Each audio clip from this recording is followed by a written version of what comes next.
famous Wooten Brothers returned home to Denbigh High School. This special stop on their tour became a homecoming where they reconnected with old friends and classmates. Denbigh High School is where the dynamic band of brothers perfected their musical craft. Several brothers have gone on to receive Grammy Awards throughout their musical careers. The Wooten Brothers spoke with Jada Brinkley and shared a few messages for the current generation. So as brothers, do you feel your bond is a lot closer because you were raised in a military household that meant moving frequently? Maybe so. I don't really know much anything else, but it could be because of the military that we had the structure that we have. But I would go further back than that. I would say it's because of my parents' upbringing, how they were raised, that they decided to raise us. Not really strict, but making sure that we really knew who we are as people. But, my older brother, I'm the youngest, so the older brothers might have better. I would just say that with that military, we were always moving, so we had to learn to meet new people. And like with the older brothers, me, Reggie, and my brother Rudy, who's no longer here, it was a lot of racial issues. So we were the new people, and we were the different color people, and so we had to learn how to navigate and make new friends and learn how to get along. I'm fine on that one. Okay. And when did it really hit you that your band had something special that people liked? Wow. As soon as Vic was like 2 or 3, we were already doing shows in the yard and doing talent shows and stuff. So Vic was probably 3 or 4. Yeah. And by the time he was 8, 7, we were touring with Curtis Mayfield. So it was very early. Something good was happening. It probably sounds like we're talking from ego right now, but we knew it was special very young because we were so young. By the time I was 5, Reggie was only 13 or 14. We were on tour opening for a great soul singer named Curtis Mayfield. So, and our parents let us know we were special, but they also made sure that we knew that and didn't think we were better than anyone, but we were as good or just as important as anyone. So, yeah, everybody's special. We learned that as youngsters. Yeah. So we knew we were special. Okay, and we're not afraid to say that. That's not ego talk. Mm-hmm. Everyone should think they're special. He said it perfectly. I would say that as kids, the reaction from people, because I think when Vic was 8, he still felt like he feels now pretty much. But you're a kid and you see people that don't believe that you can actually play, and it's like, okay, so you realize that you're doing something a little unusual by doing it so early. So the reaction from people let you know that something different was going on too. It was natural for us. Yeah. Okay. These are good questions, by the way. Thank you. And then, why did you choose Denbigh as a special stop on your tour? Let me answer that one. Break it down, cuz. Because this school was a big part of creating a very good person, from the music department to the teachers. Just a big part of my life. And I had a choir director that was very influential. She was Betty Thompson back then. She's Miss Ferguson now. And the school gave so much to me, it makes me anxious to give back to the school as much as possible, because it was a very special time and a very special school. And I want to say that, the school allowed us to excel, too, because like my brother Reggie, I think with Mr. Webb, taught a very good theory class. Music theory. And my brother Reggie was always good at theory, so he exceeded the theory book, and Mr. Webb let him go beyond the class really fast. I always practiced. I just lived in the practice room, but they let me go there during lunch. I might have even had a key, so I could just live in the practice room. So I just liked that they accommodated someone that wanted to excel. I had the same experience. The choir director would leave the auditorium unlocked so I could play the grand piano. She would leave her classroom unlocked because she knew I was going to go straight there to practice after lunch. And the reason the school has maybe what's a pop ensemble, it was a rock ensemble when I started. She started that class because I was coming to give me a class. And also, my brother Reggie wrote the alma mater. How often does that happen? You get a chance to meet the person that writes the school alma mater. So it's like, yeah, and it's a good alma mater. The chords are good, so for that to happen, that's got to be something special. Okay, and you've all had tons of individual success. Do you guys support success? Sorry. Okay. Do you guys support each other in everything that you do? No, I don't really like these guys. No, of course, of course. And again, Reggie can talk about this because he's the first one, but I'm gonna point back to our parents, because our parents would really have it no other way. you know. And with me being the youngest, I also owe it to my 4 older brothers, because for me they were like 4 extra parents that really looked out for me. So, you know, I was the product of a slightly different era, you know, where kids, you know, were starting to be different, you know. So I can remember a couple of times where I would try to act out or you know, or mess up a little bit, and it almost felt worse disappointing my brothers than disappointing my parents, you know, because we were such a tight unit. So at a very, very early age, they kind of kept me in check, and I realized how well they supported me as a kid. You know, without even having to try, you know, I would support them back. So the simple answer is yes, we've always supported each other. I think it started with Reggie being the firstborn. Yes, we always supported each other. Me being the oldest, I did try to support all of them and try to set an example for excelling. I think I really wanted everybody to excel, to be something kind of on a very high level, almost a superhuman level. I wanted everybody to feel that kind of a way, actually put myths in their head, like be a superhero or you could fly and things like that, which really wasn't myth. It was truth for me. But I wanted them to, and to this day I'm happy that I feel that we also have that same philosophy of excelling. And excelling meaning physically, but also spiritually, as far as doing the hard things in life, getting along, even when we don't agree. You know, if you don't get along, you know, just go away and bounce back. So, you know, physical and spiritual, excelling and supporting each other. And we try to express that to everybody. Hopefully everybody can feel that, what we're trying to do. Okay, and I have one last question. What's one thing that you want the younger generation to know? Wow. Go ahead. No, I was just going to say it'd be hard to get it down to one. Yeah. I think when you're one disadvantage you have when you're young is that you don't have the benefit of perspective, because you're just starting out. And I think that it's important for the young generation to know that to cherish the things that you have right now, because they'll mean more once you realize you're not going to have them that much longer. That's a tough one for anybody, but really important to learn when you're young, to cherish the things that are important, because the ordinary is extraordinary, but too often the things that we have a lot of we don't value enough because we have so much of it. So that's a tough one to give young people, that perspective. But that's one thing I try to give them, and I think every adult needs to offer young people the benefit of good example. Yeah, and I would just say that basically, you know, it seems like you're young, but you're just getting ready to take over the world. It's their world. There's new problems. The kids are children of the future. So you're actually leaders, and you have problems to solve that are coming. So I think of my brother Joseph, right? He's still my younger brother, right? But him and President Obama are the same age. So they're running the country, right? Soon they're going to be running the country. So basically, it's something about leadership and not giving up. So like when you look at our story, you know, we're playing, you face struggles in the music business. We're trying to make a record. The producer takes Vic off the record, takes us off the record. The key is that we didn't quit. We kept going, you know what I'm saying? So if anything, it's like when you face a hard time, it's your time now. And there's a movie I'd like to send out there to young people too, to watch, Ender's Game, because it talks about leadership and how young people are in charge. You know, I grew up, it was an Etch-a-Sketch, man. You know what I'm saying? You growing up, they got laptops and iPhones. That's their Etch-a-Sketch. Little kids got computers that are like way further than what happened when we went to the moon.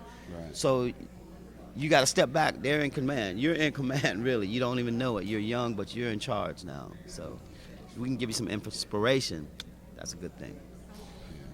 Like I said, it's hard to get it down to one, but sitting here trying to think of something to say, I would just say do your best to make every situation that you're in better. Yeah. Leave it better than it came in, if possible. And it doesn't mean you have to come in like I'm the one that's going to save the world better. Just, you know, like I heard one guy say, bless the earth with each step. You know, and I would say just try to do your best to leave things better than as possible. And at beginning, it seems hard. It really does seem hard because, you know. Thank you, Joseph. Everybody is it seems like society doesn't support things that are positive. You know, like if you're a bad person or you've been in jail, then they give you a reality show. You know, they give you a TV show for being negative. You know, if you're smart in school, they call you teacher's pet or a nerd or whatever. So it's hard at first, but it gets easier. It does get easier. I just say stick to that road that you feel in your heart that is right, and that's going to leave the situation better. And in the end, life will support you. Well, life is supporting you anyway, but you'll feel the life's blessings from it. So just remember to do your best in every situation, regardless of what the rest of society is telling you. Okay. Did you want to say anything? Yes, my philosophy, I'm really trying to put music out there because to me, music is the loudest voice that I know of on this planet. Just like I've been gone from Denbigh, I don't know how many years, but I left the alma mater here so that people could kind of get the same feeling that we had, even though they don't know exactly what it was, but there's a feeling left behind, hopefully. That's why I wanted to write that kind of alma mater instead of a fight cheer or something like that, so they could kind of get the same vibe we have. So for me, and that's one of the reasons I play music, because at the time that we all grew up, the music was very, very strong back then with the different artists, Elvis Presley, James Brown, Aretha Franklin, Jackson 5, Led Zeppelin, all on the radio at the same time. So for me, music is the way. It's the loudest voice. I can go to another country and see what I mean, and they don't understand the language, but they get the feeling, and it changes them. So even today, music is what I'm trying to leave for the people, to influence them in another kind of a way. And one sentence to that. What I tell young people when I talk to them as I travel around is be more concerned with who you are than what you do. Than what you do as a profession. Be more concerned with who you are.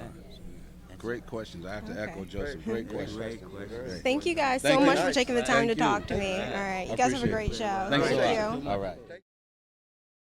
So we hope that we're hoping that we're planting good seed and that you are attentive and glean a lot from this experience. For those of you who don't know who I am, I'm Arlisa Powell, I'm the choral director here.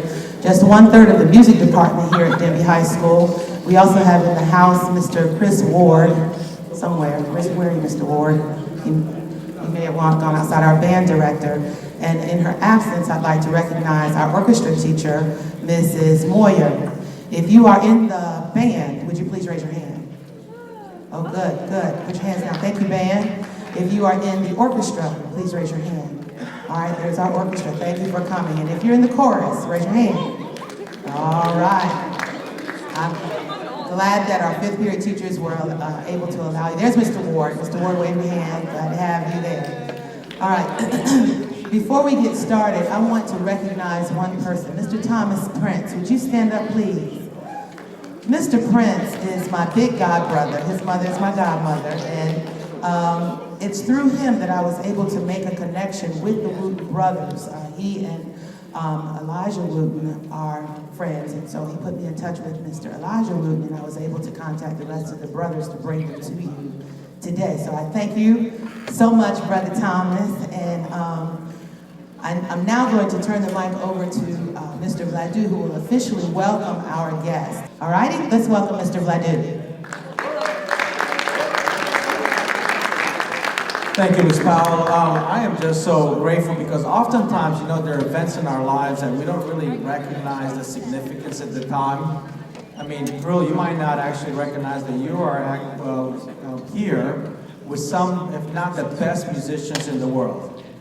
And here's how this is going to look like. Years from now, you'll be attending musical events and you'll be telling your friends, hey, I met him at Denbigh High School. They're probably not going to believe you, because this is how special this event is. So I want to thank the Wooten Brothers for coming back, because I tell you, their schedule is so busy. They travel all over the world, and I know their connection to Denbigh is so strong, and they came back to us to give back to our school and actually to possibly inspire you to pursue a career in music, or music, as I was talking to them, can change the world. Really, we live in a world that we all want to have an impact on, and music is one of those things that just moves our hearts.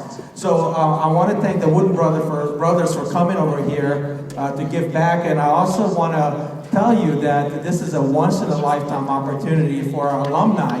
Thank you so very much for coming back. Our doors are always open, and please come back and visit anytime. Without further ado, I'm going to turn it back over to Ms. Powell. Thank you.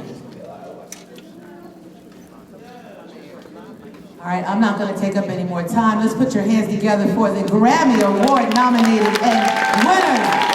Denbigh High School alma mater. Oh man, Denbigh High School alumni, the Wooten Brothers.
Presents and cards I hear, my world is filled with cheer and you. Here's Christmas, and as we trim the tree, how much fun it's gonna be with you.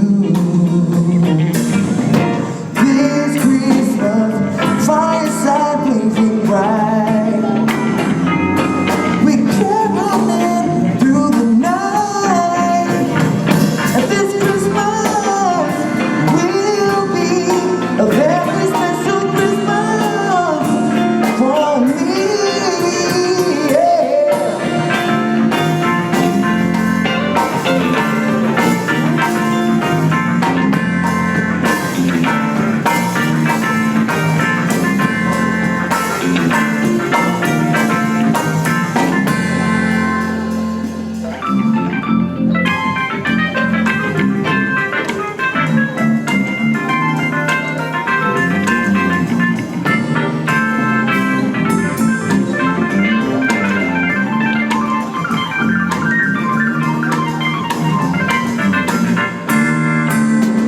It's fireside blazing bright, we're caroling through the night. And this Christmas will be a very special Christmas for me, yeah. Sugar man, and Denbigh High. Sugar hands in the air. Thank you.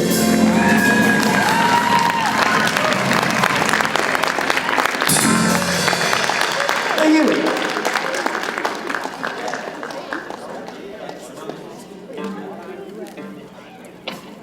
We're going to play this. This is a kind of a jazz fusion classic.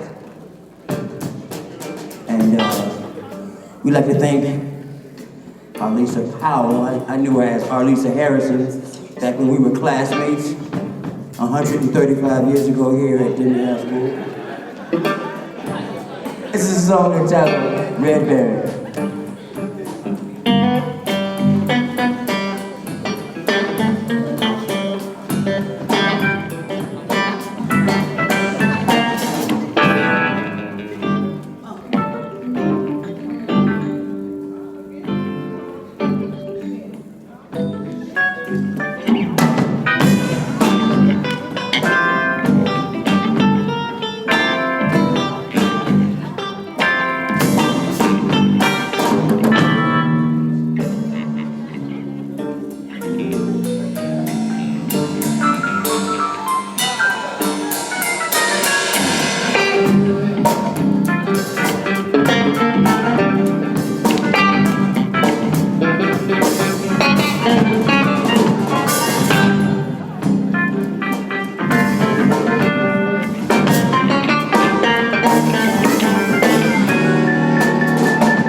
get into it, man, you know. Yeah.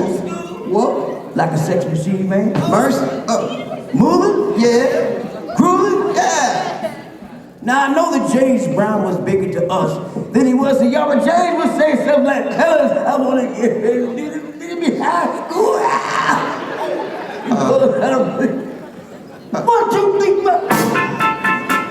Get up, get on up, sit on the scene, get on up, shake, get on up, get up, get on, get on up, sit on the scene, get on up, shake, get on to the beat.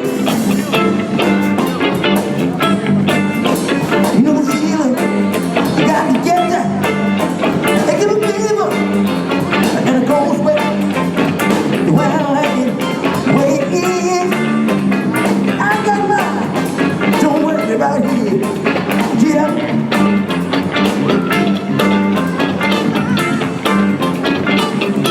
Hear me now. I feel alright. I feel alright. Give me one time. I feel alright. Give me one time. I feel alright. Give me 2 times. I feel alright. 2 times. I feel alright. Give me 1 time. 1 time. 2 times. 1 time, 2 times, 3 times, 4 times, 5 times. 1 time or 2. 1 time, 1 time or 2. 1 time, 1 time or 2. On 2, on 2, on 2, 2.5. 1 time, 1 time, no times. 2 times, 2 times, 2 times, 2 times, 2 times, no times, 5 times. 1 time. I feel alright. 1 time, y'all sing it. I feel alright. 1 time, sing it. I feel alright. 2 times, sing it. I feel alright. 3 times, sing it. I feel alright. 4 times, I feel alright. 1 time, I feel alright. 1 time on 9. Alright. 1 time on 9.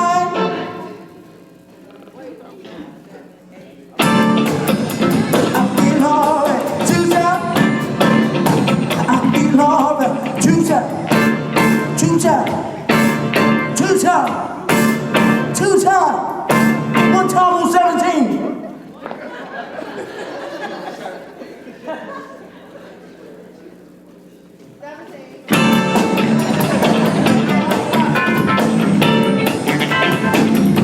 To the man.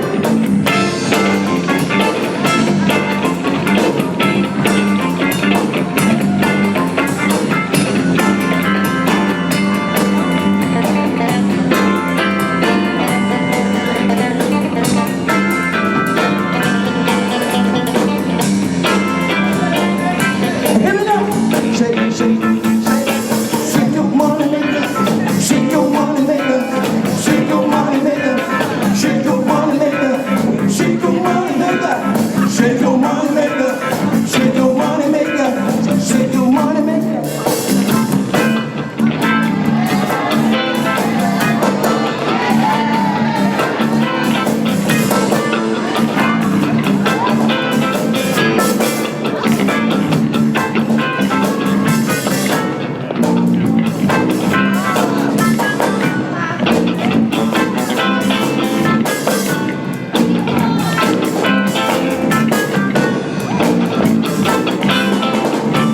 That was funny, yo. We're gonna do one more thing before we get out of here. On Denbigh High School. We used to be in this same auditorium, yo. Dreaming of doing something just like this. And this is what we gonna When I say hit it, we gonna hit it one time. One time on 45. 40 who? One time on 45. Brother, Led Zeppelin ain't never hit it on 45. That's true. Bruno Mars never hit it on 45. Roy Clarkson ain't never hit it on 45. Justin Timberlake and Ralph Hexman never hit it on 45. Me and Thomas Prince, we never hit it on 45, brother. Lisa Powell never hit it on 45. Britney Spears ain't never hit it on 45. But today in your auditorium, we gonna hit it one time on 45. One time. See what y'all done. One long time on 45. 45. On 45. 45. Here we go. 1, 2. 1, 2. Time on 45.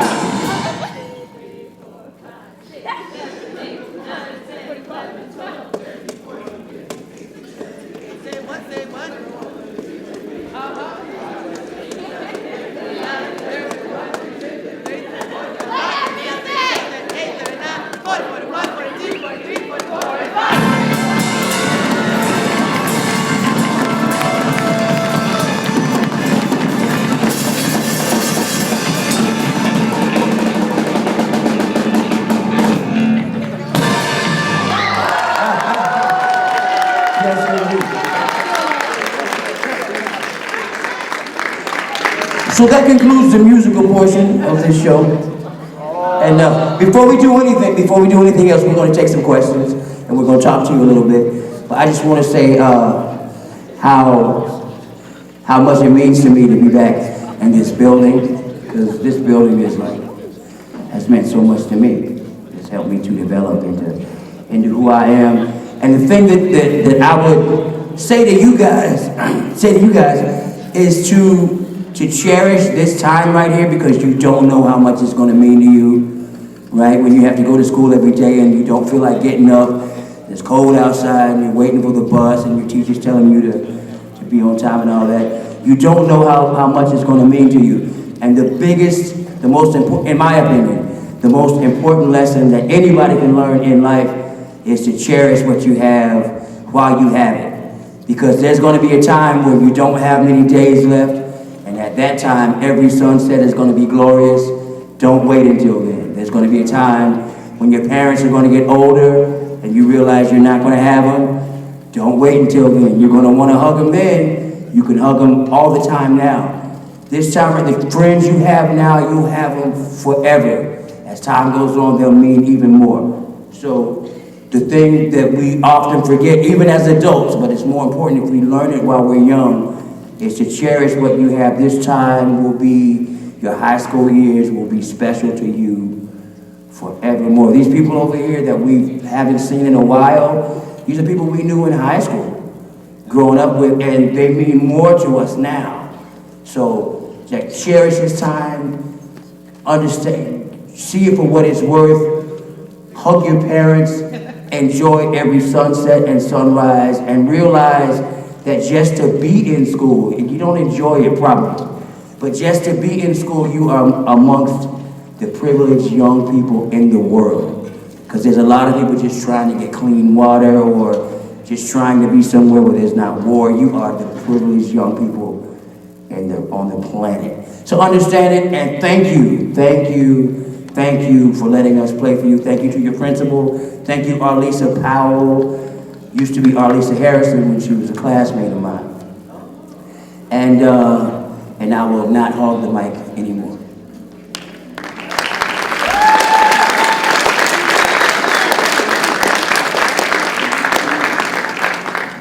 Well, I might put Reggie on the spot, but I just want to make sure you guys know that this is the man right here that wrote your school song.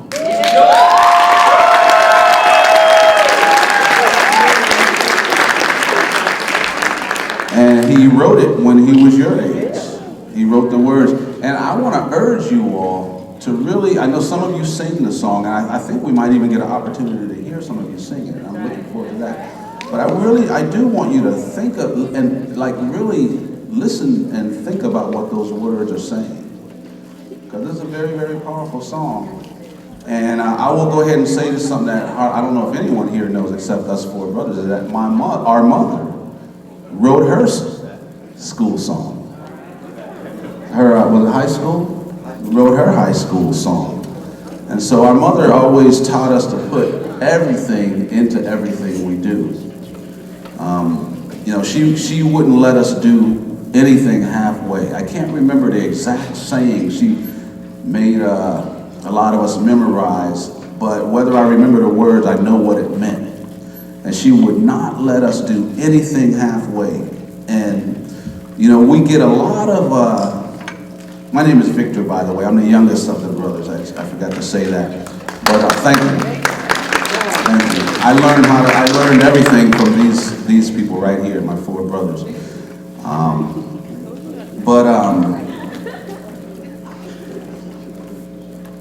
You know, just to repeat, Mom never let us do anything halfway. And we get a lot of compliments now, especially when we get a chance to come back home, and it's so good to see so many people. And people tell us how proud they are of us, and I really, really appreciate it. But it's so nice to know that our parents were proud of us back then. Our parents let us know when we were little, when I was about 6 years old, 5 or 6, Reggie was 13 or 14. Reggie's the oldest. We're only 8 years apart, and there's 5 of us. We lost one of our brothers a few years ago. And that's part of what Joseph's talking about. You don't know when you're going to lose someone. So don't wait, you know, don't wait until they're going to say all the nice things at the funeral. You let them know it now. So, you know, our parents are gone, but our parents let us know way young that they were proud of us. We have some neighbors, Mr. and Mrs. Owens, the same way. The Edwards who lived on our left side, the same way. They were, the Cherries across. So many of our friends that were proud of us back then. And I think most of these people know that we, right now, even though we're considered successful, we're not doing anything different than what we were doing when we were here living on 47 Tillerson Drive in Warwick Line. We're not doing anything different. You know, back then, we really had a good handle on who we were. You know, we tried to do good with everything we did. But we tried to help every situation we got into. And our parents used to tell us that you are already successful. This is when we were kids. She would say, you're already successful. The rest of the world just doesn't know it yet. So in other words, we weren't really trying to become successful. We were continuing being successful as kids. You know, our parents let us know that we were on the right track. We just had to continue that and get better at it. There was nothing that we had to wait for. We didn't have to wait to become someone. We're already important, you know. And a lot of the times as young people, we don't realize our importance. But I heard Roy say to the young lady on the camera a minute ago that you all are really leading the world. You are the leaders of the world, you know.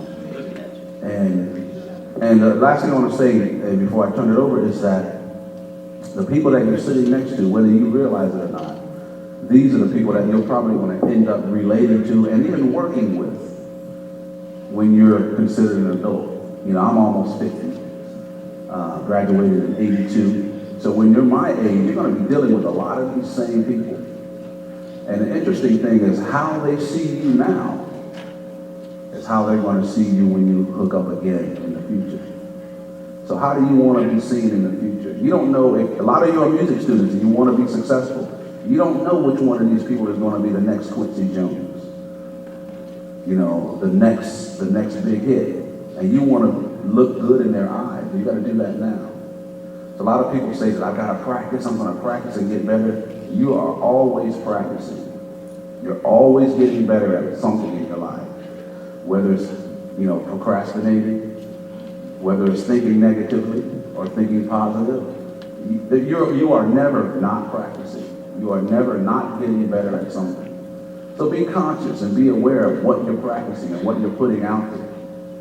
Because like, I'll just say the last thing, you know, life is a series of vibrations. And once you put vibrations out there, you can't get them back. Vibrations don't change. I mean, vibrations do change, but they don't come back. You know, meaning when you put them out there, you can't stop a thing from vibrating. You can change it, And we can change actions, you know, and change the cause. And once we put something out there, it's out there. So be aware of our thoughts, be aware of our actions, and definitely be aware of how we treat each other. Because as my mom would say all the time, the world doesn't need another good bass player or another good musician. The world needs good people. All right, so let's be good people.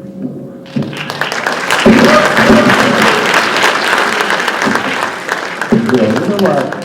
I just want to echo that, you know, it's really a precious time, man, and this thing really goes by really fast. And I just want to keep echoing the fact that, you know, you see yourselves in high schools, but you're just 1 inch away from being the leaders of the world. Actually, we're relying on your ideas. And I just saw this movie, Ender's Game. And Ender's Game, the guys are playing video games just like everybody plays now. And in the movie, they're showing that when you play the video games, there are people behind the scenes really watching the brilliance of how you approach these games, because basically you're the future. And we actually need your ideas. So I just keep stressing the fact that you're leaders of the world. And so when we started so young, and what I like about when we came here to Denbigh, like my brother Reggie was always good with theory on his guitar. Once he understood how to explain what was on the theory book, what was happening on his guitar, he was way beyond the book, like really fast. And I think Mr. Webb was the band director at the time, and he allowed Reggie to just go on to advance levels way beyond what we were teaching in class. And when I was here, is the band room back here? Because I basically just lived in the band room. I didn't go to lunch. I might go to lunch, get something to drink, and then I go back to the band room. And they allowed me, I don't know if they gave me a key or they opened the door, but some kind of way I was just allowed to spend my whole lunch there. And it would be me and this one trumpet player. I wish I knew what that guy's name was right now. But he would just be practicing the trumpet every day. I thought I would be by myself, right? But he was serious, he was focused. So if there's any inspiration, like a lot of times, like even right now, you kind of know what your thing is. If you can focus on it right now, there's nothing that's going to stop you, you know, from achieving what you're trying to do. Maybe you're writing a novel, maybe you got a new kind of video game, maybe you got a new something. But a lot of times, there's nothing that can stop you. And I just like to say that, to stress the fact that you are really the leaders. We're depending on you. You know, like with my generation, there's a lot of mess that has been left for you to clean up. We got seeds that don't grow real food. We got chemtrails in the sky. We got all kinds of solutions that got to be solved. You know, we got cell phones, but we still got to protect the radiation that's going to our heads. But nobody can say it, because if we say it, we can't sell cell phones anymore. But these are problems that are still there. They're creative solutions that we have to come to. So what I want to say is that, like, my brother Joseph is the next to the youngest, and I always see him as my little brother, right? But him and President Obama are the same age, right? This guy, their generation is running the country right now. That's you guys just in a few years. Just in a few years. So you think about, like, in music, we see entertainers, Little Michael Jackson, you know, and they're on a world stage. You could be on a global stage before you know it. So like Vic said, we're out here, we're having fun, we're playing music at a young age. Yeah. Oh yeah, Vic was just reiterating what I'm saying, the people that are changing the world, like Facebook, Zuckerberg, Twitter. These guys are college students, man, just a step away from you are. They changed the entire world. See what I'm saying? So this was just an idea in a college student's head. You got them ideas. And it's like, I just want to stress that you're like the leaders of the world, and don't underestimate that. You know, you might not be understood at this time, right? So you've got to sort of like get yourself into the hero's journey. Joseph Campbell, The Power of Myth. Life is going to hit you like mythology. It ain't all going to be smooth, right? But that doesn't mean you come out and you shoot somebody because they didn't go your way. You got to be like Michael Jordan. Coach cut him, he didn't shoot him, he just showed him. You know what I mean? He showed him. You were wrong, right? That happened to us when we're going to make our record, our own record, man. It's the big time, man. We get ready to make a record, man. At the end of the day, after we finish recording, we notice all our tracks are getting pulled off. So we're playing music, and my brother Vic's not even on the record, right? So we're upset. But what did Vic do? He didn't stop, right? He's been the #1 bass player on the cover of Bass Player magazines like many times. So what he did was like use that and just kept going. the moral of what I'm saying is don't give up when stuff comes against you, right? Because this is like myth, it's like myth. Like Greg said, when he was young, he wanted us to think in mythological terms, in the sense that when someone comes against you, you can rise over. So in mythology, a lot of times, it's like when you go into the gym, right? You go to look for resistance, something to go against, that's going to push against you, and what does it do? It develops your muscles. So sometimes you can think of that with life. When things don't go your way, it's resistance. And you got to figure out a way to develop your muscles to overcome it. And so I just want to leave that thought in your mind because, you know, we faced a lot of hard times, but we didn't quit. You know, we didn't quit. And then we were fortunate to win, you know, a bunch of awards. Like me and Vic, we won a bunch of Grammy Awards. And people were taking notice of what we were doing. Whether or not we won those awards, we still would have been trying to do it the very best that we can. And so when we would win awards, I would always tell people, everyone doesn't win these awards because it's just a contest where people vote. But it's just showing that what you're working on is worth your time and it's worth seeking it out. So, you know, I don't want to take too much time, but I just want to say that the word education comes from the Latin root, educare, which means it comes from within. So the whole thing with you being in school right now is helping to bring something out. And it's almost like putting you in the ground like you put a seed. If I drop a seed on cement, it might not find the roots to be able to grow. So this is just a place of soil where you can somehow get roots to draw out what's already in you, right? You got something that's in you that we're waiting for. And that's the idea I just want to leave with you, that you are the next leaders of the world.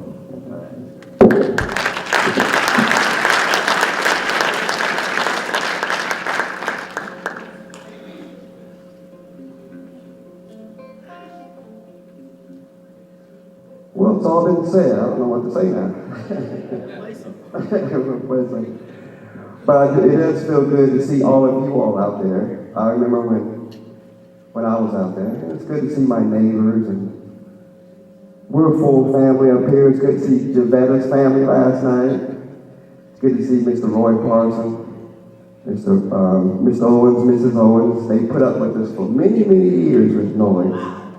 Loud noise. I don't know how they did it, but there's some remarkable people in the world. Mr. Ralph Hedstead and Sheila Camp. I remember Mike Camp doing the 2 nunchucks at the same time. I see all you guys out there, right? Doing better than Bruce Lee.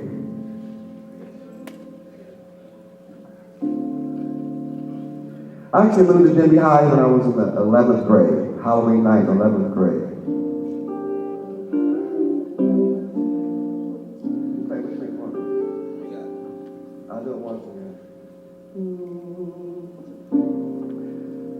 I shall remember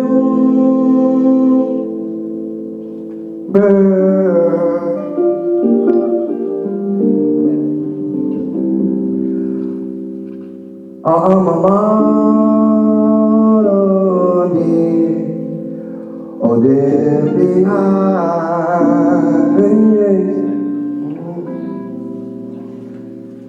You are the one who made us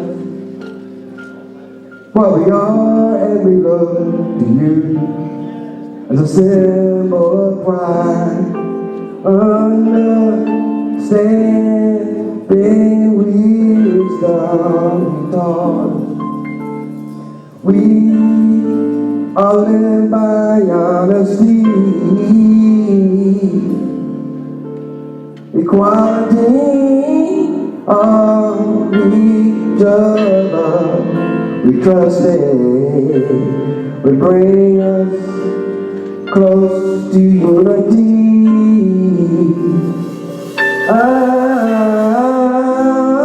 shall remember Mama Mater, or Denbigh High. You are the one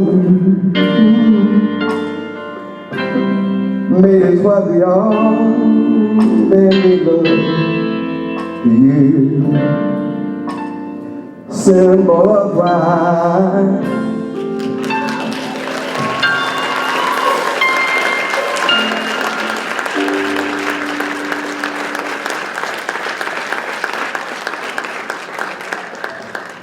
Elijah Reginald Wooten.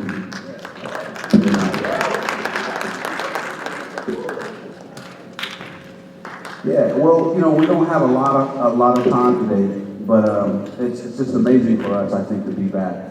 For me personally, I don't remember when I've been here again. Before, I can't remember when I've been back, so it's great to be here. But before we get out of here, I know there's a lot of music students here. We want to open up a time to see if anybody has any questions about anything. We'll take it now. Yes, sir. Have you guys always been so close, or did you get close, like being on the road together a lot? Since I'm in front of the mic, I'll start. I'm the youngest, so I can never not remember being this close. Reggie being the oldest, he may have a different story, but I would say that we've always been this close. I can't remember it being any different. And I will add this, our parents wouldn't have had it any other way. They wouldn't let us argue. We could have discussions. We could have heated discussions. But if we just started to prove that we were right, argue for the sake of arguing, my mom would say, we'd see my mom standing in the doorway, and she'd be monitoring it. And if we were just trying to prove we were right, she'd put it into it. She'd say, that's enough. And we try to say one more thing. She'd say, that's enough, you know. And when she got to that point, we knew we had to stop. So I would say, yeah, we're very, very close. Yeah, we've always been very close. I'm being the oldest, and I want to make sure that we stay close. Even though we have long hair, Roy's got long hair, Joe's got short hair, I just want everybody to know that good guys can finish first. I'm not trying to brag or anything, but it's hard to remain strong. That's one thing I like about my neighbors, because they were strong then, they were strong now, and they inspire me. The thing is that, I'm not trying to brag or anything, but none of us swear. None of us say any swear words. None of us curse. None of us drink. None of us have ever smoked. Never have in our life. My brother Rudy got passed, never smoked. So I just want you to know there are people in the world like that. Even my brother Rudy that passed, he never did drugs or anything. Rudy never said a cross word hardly to anybody. So I just want to relate that it is possible to do that, and it takes a lot more strength to be good than to be bad. It's easier to be a bad guy, but to say I love you or to be strong is another issue. And so I give you that challenge. And you know, I think that music draws you together. You know, like if you're in sports and you know, you two quarterbacks, you know, one brother's a quarterback, the other brother's a quarterback. Maybe there's more of a competition thing in sports. But in music, the competition is different. It's more harmony. We're just trying to draw it together. So it feels like that's something that really kind of helped to strengthen our bond. We were just like, we were underdogs. But in music, people saw our voice at a very young age. And I think that really helped. And I want to say that the structure that our parents gave was good too, because even if we disagreed, Reggie was the oldest, so he was in charge. And so we just had to go with that. You know, there was a structure, like everybody can't be in charge. Everybody can't be the boss. So Reggie's always boss, so that gave it a little structure. And I think that, you know, that kind of discipline and direction and guidance really helped us to guide our whole voice. And what Reggie was talking about is just being able to have a focus in life. Being able to have a focus in life. And it's funny, you know, I have to tell a funny story real quick. Okay, maybe I'll leave it alone. I was just gonna tell a story really quick. Okay. Okay, so when I was a kid, man, I want to wear my hat backwards, man. That's what's up, you know? But Grandma said, son, you need to turn your hat around. I'm like, Grandma, you don't know what's up. And Grandma said, it's so funny. She said, when you wear your hat backwards, you don't know which way you're going. I was like, whoa, that was deep, Grandma. And just because it was so deep, I just had to respect that. You know what I'm saying? I just had to respect that. So sometimes older people, elder generations, know something that you don't know. But just because she was getting all subliminal on me, I was like, okay, Grandma, I can respect that. I'm with that. Okay. We were close then, and we have always been close, and we will always be close. Next question. What is it like working together as brothers on the road? It's great working with your brothers. It was a great way to grow up, and it was great back then. It's great now, and it will always be great to have brothers that you can share this with. Feels like a family reunion, really.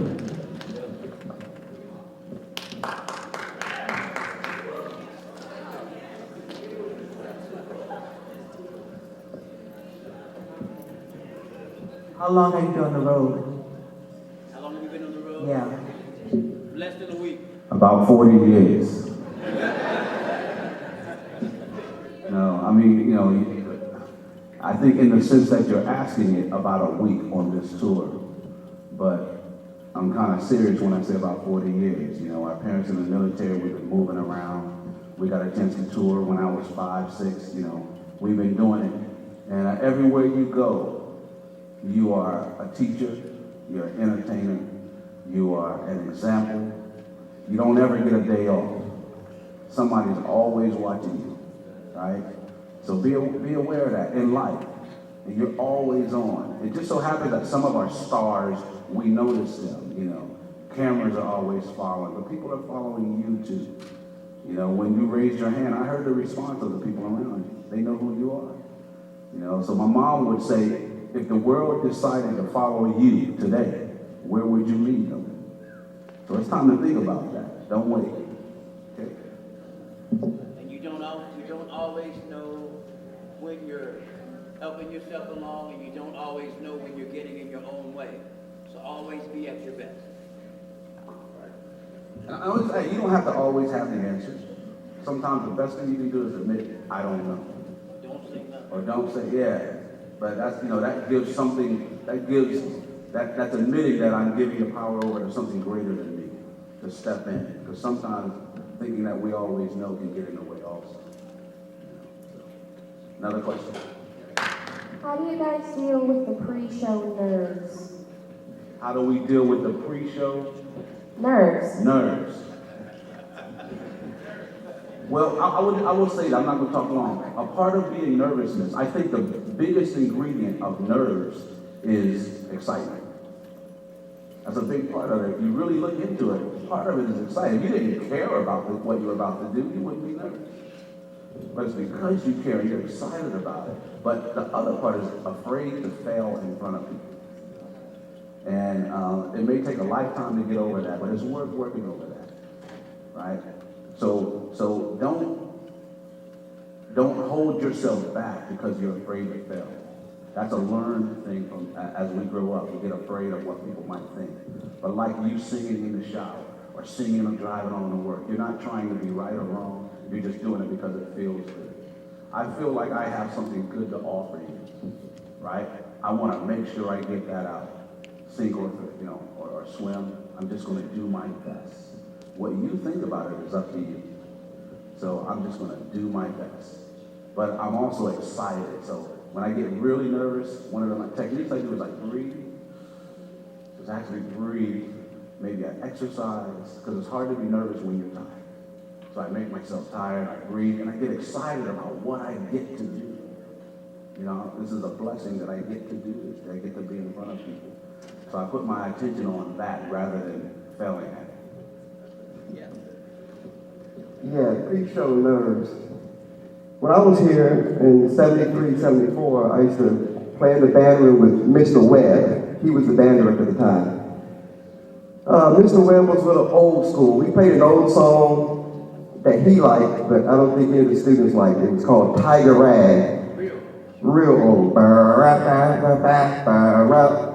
You know, we wanted to be like the other schools and play hip songs, but we played that song all year.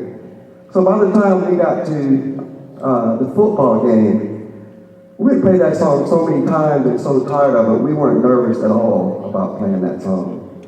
So I think a lot of being nervous is just being prepared. You see, all of us here, I mean, Roy Parson and Ralph and Mike August, we've been playing so long, I don't think we know what nervousness is. So a lot of nervousness you can get rid of just by preparation. Okay. Don't be afraid to fail. That's the whole thing. You step in front of an audience and people are there for you. So you've been doing it your whole life. Have fun. Yeah, nerves are not only negative, they're good nerves too. So pay attention to those. Alright, I'm gonna piggyback on what Willie just said, but I'm changing a little. How do you stay confident on stage, and how do you stay so focused on stage?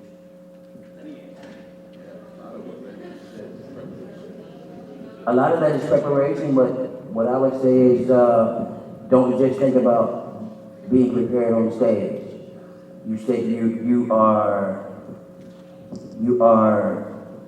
You work to be prepared on stage the same way you work to be prepared in life. So the answer is just to be prepared. Don't just apply it to the stage, because what makes you good on the stage is what makes you good in life. So my answer would be just be prepared. That's it. Just be prepared. I would echo that, and if we're not thinking about just music, but a lot of times I see this thing, confidence. Confidence is something just like education, it draws out from inside of you, right? So sometimes it takes a minute to find your voice. Like you're trying to do something, but maybe you're trying to do it like Michael, maybe you're trying to do it like somebody else, and then all of a sudden you hit on your sound or your style. And a lot of times with stand-up comedians, I see it, this confidence, where they're telling their own story. They stand on the stage, one person filling up the whole hall. It's just them and the audience. But some kind of way, a comedian, they find their voice. You know what I mean? They're not just echoing Richard Pryor or Eddie Murphy or Chris Rock, but they find their own way. And through their own way, you see their confidence come out. That's a good metaphor in life. Sometimes you're just trying to find your own voice. And Miles Davis, a great musician, said, it takes a long time to learn to play like yourself. But the more you find yourself, your confidence is in there too. So like Red said, being prepared, Joe said practicing. You keep practicing and something in you is coming out. Where it's just you in the world, you got something to say. And so you can find it like that. Just keep finding yourself, and it's your time. One other thing I want to add on to a lot of people now in music are taking like musicians and some sports people are kind of going the same way, where you see a lot of basketball players and you can tell they're just trying to get themselves on the highlights. A lot of us musicians are following that same route, but music is about unity. I love playing the bass because the bass is designed to support other people. It's not really designed to be out front. It can be, but my whole role, the reason my instrument was invented was to make the other musicians sound better. So a lot of times when you start getting nervous or you want more confidence, take the attention off of yourself. In other words, I'm not going to show you how good I am. As a musician, show how good everybody else is. That's my challenge for the next time you play. When you're playing with people, make it your point to make the other musicians to sound better. If you're supporting a vocalist, make everyone love that vocalist. If you're playing with a drummer or someone that has bad time, don't get upset. Make him sound better. Make the audience fall in love. Then you become a better musician and you become a supporter. Once you're a good supporter, you get hired, And so all these rules that we're talking about in music, like Joseph said, it's the same rules that follow in life. And so you're dealing with it all the time, not just a couple hours a week that you practice. And to piggyback on that, with vocalists, you hear a lot of vocalists that sing and they want to show you how good of a singer they are. But a great singer, I always say, a great singer will take a song and take their voice to show you what a great song is. That's the difference. You take your voice to show what a great song it is. Luther Vandross showed you what a great song Superstar was. And in doing that, you saw what a great singer he was. Younger singers now do so much vocal acrobatics to show you how good they sing, and oftentimes ruin songs and forget the national anthem, right? So remember that you're taking your voice for vocalists. Take your voice to show how good the song is, not just how good you can sing. Okay. All right, so we're running out of time, but I want to say just one thing. in developing your confidence, a lot of times just practice, repetition, practice, repetition. And it's kind of like if you drive a car and you're driving a stick shift. In the beginning, it's like you're nervous, like, wow, I got to do this and then I got to do that, and you're thinking about it. But after you just keep doing it, it disappears. You can do that, you can text, you're not supposed to text, but you know, you can just do it without thinking about it. So repetition is a secret. It's a secret. You just keep doing something over and over. And the metaphor picture I like to say is if you have water and the knowledge that you're trying to learn is like salt. You're the salt of the earth. You pour that salt in the water, you just stir the salt. And after a while, the salt disappears and the water becomes salty, right? So you just become the salt. And so a lot of times you're repetition, you're practicing whatever you're trying to do, just over and over. And so like if we were doing a music, just a music focus, Jeff Coffin, a saxophone player, says, just practicing the fundamentals. Basketball, you just practicing the fundamentals. Michael Jordan is practicing the fundamentals that he could shoot the free throw shot with his eyes closed because he got the fundamentals. He knows where the basket is. He got it down so much. Shaq, look at this. Boom, right? Fundamentals, right? You just get where you just got it, right? Last thing I want to say is that your creativity off the fundamentals, off your practices is the thing too. So you take somebody like Magic Johnson who changed the game of basketball. We used to learn a forward bounce pass. You just bounce a pass. Here comes Magic Johnson. He passes like this. No look pass. Fundamentals, but just a creative twist. So with that, your confidence comes out and you find yourself, boom, and you're the axis. So salt, you're the atlas of the world. Lisa Powell, you are doing great work here, and I would love to hear your choir sing this. Thank you, brothers. Vocal ensemble, if you'll come forward. We'd like to, of course, dedicate this to our Wooten Brothers, especially to you, Brother Elijah Reggie Wooten, author, composer. I was so moved by your rendition earlier.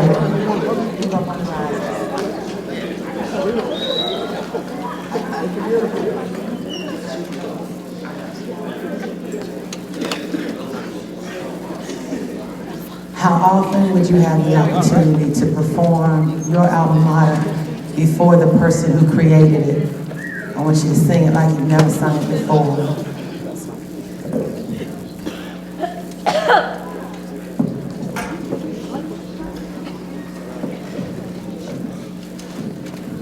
And with all the patriotude you can muster. And we ask that everyone that is a patriot at the Denbigh High School to please stand.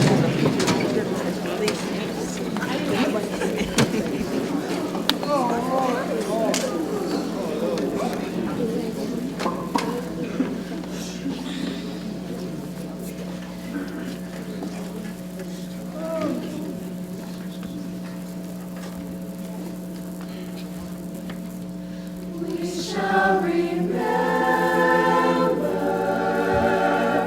our alma mater.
Thank you. You may be seated. Thank you, vocal ensemble.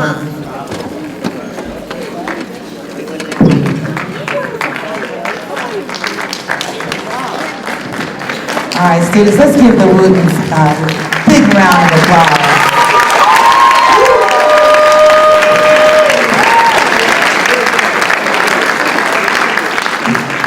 Thank you so much for allowing us to do this. Arlisa, you're doing great work. I don't remember the principal's name, but you're doing great work. I can see it here. I'm sorry. Mr. Vladu. Mr. Vladu. Mr. Vladu? Yes. I like that, Mr. Vladu. All of you, you're doing great work. You're a great audience. You can always tell how a school is going by how the students behave. Make the most of yourself. Thank you for listening, and you have no idea how much this means to us, and you have no idea how much being in school will mean to you one day. Well, I want to just thank too all the people that behind the scenes, because we wanted to do this, but it takes a lot of connecting dots and people coordinating and people wanting it to happen. So there's a lot of people behind the scenes that allowed this to happen. So from the principal to everyone that helped to get us back here, I want to say thank you so much. And you know, you guys hold this in your mind, because I promise you, some of you guys are going to come back here. You're riding the school bus now, but you're going to come back here on the tour bus as well in your time, all right? Yeah, and you know what, just so you know, one of the reasons why we could do this, we had to do a makeup date in Winston-Salem, but our road manager, Jack, and MJ, who works with our merchandise, they call her MJ because she's a merchandising genius. I went to school, yeah. But anyway, they said that they wanted to do this for us, so we have to hustle and get to Winston-Salem really late, but they said, look, we need to do this. And so there's a lot of people behind the scenes. I want to just thank you and thank MJ and Jack for making this possible. Thanks, you guys.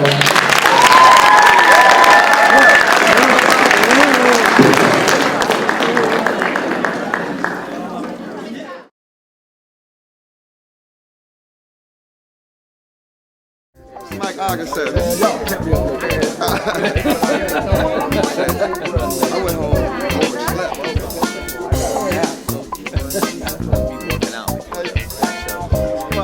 Like old times, man. Classic, man. Did you hear me? Did you see me hit the clap? I pressed it to the syllable. I said it's the Clarence Green stroke right here. You come out of the house when you were young. Yeah, the Victor place like that. You were too young, I remember. You were the real